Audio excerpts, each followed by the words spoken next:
24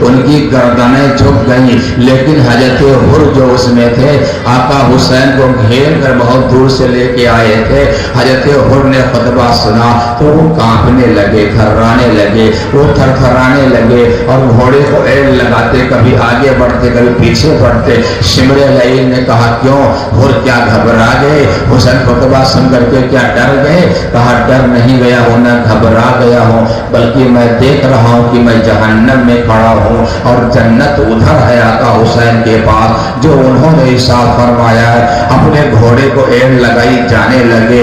شمر لعین نے کہا ہو کہاں جا رہے ہو؟ تم تو بہت بڑے بہادر ہو، ہزاروں سے لڑنے والے ہو، کہاں جا رہے ہو؟ تو حر نے کہا تھا شمر اب تک جو کچھ ہو گیا، لیکن میں نے دیکھا ہے کہ جب آقا حسین خطبہ دے رہے تھے اور خطبہ ارشاد فرما رہے تھے تو میں نے دیکھا کہ عرش کے فرشتے ان پہ سایہ کیے ہوئے تھے، نانا رسول کی آواز آ رہی تھی، ان کا میں کلمہ پڑھتا ہوں، اے یزیدیوں اب یہ دولت تمہیں مبارک ہو، حسین کا قدم ہمیں مبارک ہو، ہم جا رہے ہیں، جانے والے جا تو رہا ہے لیکن سن تمہارے بچوں کو مار دیا جائے گا، تمہارے گھر جلا دیے جائیں گے، تمہارے مکان جلا دیے جائیں گے اور سب کچھ سختیاں ڈھائی جائیں گی۔ حر نے یہی جواب دیا تھا تم گھر جلا دو، مکان گرا دو، اولاد کو جلا دو، سب کچھ کر دو، لیکن یہاں مرنے کے بعد مجھے کچھ نہیں ملے گا اور حسین کے قدموں میں جا کے مر جائیں گے تو جنت بھی ملے گی، حسین کے غلاموں میں ہمارا نام بھی ہو جائے گا۔ تو حر نے یزیدیوں کا ساتھ چھوڑا۔ آقا حسین خطبہ سن کے آقا حسین کی بارگاہ میں آ گئے۔ شام کا وقت ہو گیا۔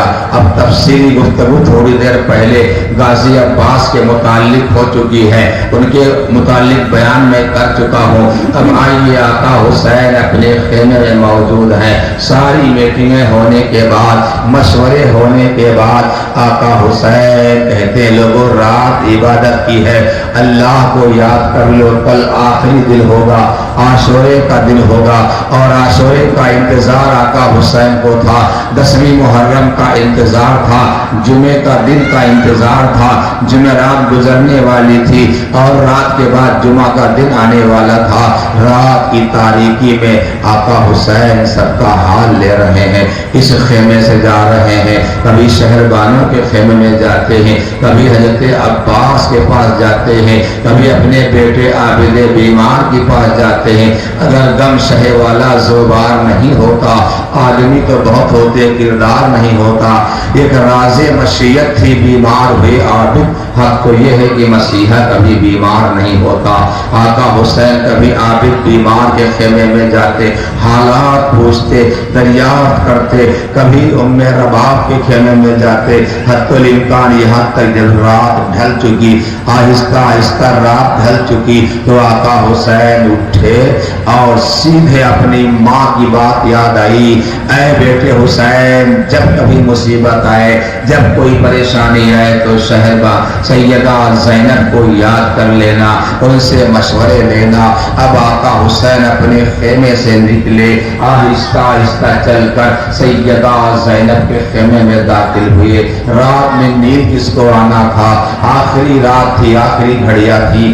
آقا حسین تشریف لے گئے اور محمد کے ساتھ سیدہ زینب بیٹھی ہوئی اللہ کی بندگی کر رہی تھی۔ اپنے بھائی کو آتا ہوا دیکھا تو سیدہ زینب اپنے بھائی کے ساتھ کھڑی ہو جاتی ہیں اور پیار سے سلام بھی کرتی ہے اور قریب جا کر کے اپنے بھائی کے حلقوم کو چوم لیتی ہیں، بوسہ لیتی ہیں اور گلے کو چوم کر کے اشارہ کرتی ہیں بیٹھنے کے لیے، مگر آقا حسین بیٹھنے سے پہلے اپنی بہن سیدہ زینب کے کلائیوں کو چومتے ہیں، بوسہ لیتے ہیں، کلائیوں کو چومتے ہیں، بوسہ لیتے ہیں اور زمین پہ بیٹھنا چاہتے ہیں۔ سیدہ زینب نے سوال کر دیا، اے میرے بھائی جان، بچپن سے لے کر آج تک، مدینے سے لے کر مکہ تک، مکہ سے کربلا تک میں آپ کے ساتھ رہی، لیکن آج تک تو نے ہماری کلائیوں کو نہیں چوما تھا، بوسہ نہیں لیا تھا۔ آج کربلا کے میدان میں آخری رات میں زندگی کی آخری گھڑیوں میں آپ نے میری کلائیوں کو چوما کیوں ہے؟ آقا حسین نے کہا پہلے تم بتاؤ میری بہن، آپ نے میرے گلے کو کیوں چوما ہے؟ آپ نے میرے گلے کو کیوں چوما؟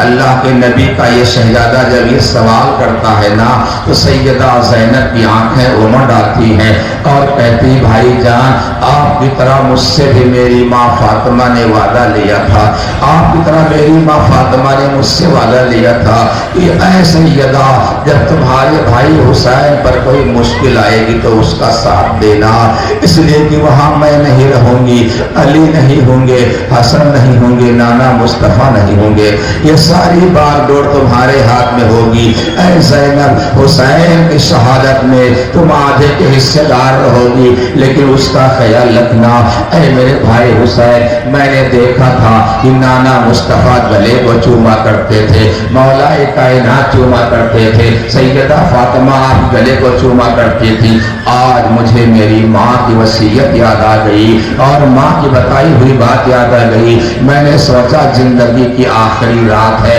زندگی کی آخری گھڑیاں ہیں، اس لیے ماں کی ممتا کے ساتھ میں نے آپ کے گلے کو چوم لیا ہے۔ مجھے معلوم ہے کہ صبح ہونے کے بعد دوپہر کا وقت ہوگا اور اس کے بعد تھوڑا دن جب ڈھل جائے گا تو یہ سب میرے پاس نہ ہوگا، یہ گلا میرے پاس نہ ہوگا، یہ گلا لہو لہان ہو جائے گا، زمین کربلا میں خون بہ جائے گا، گلا آپ کا کٹ جائے گا۔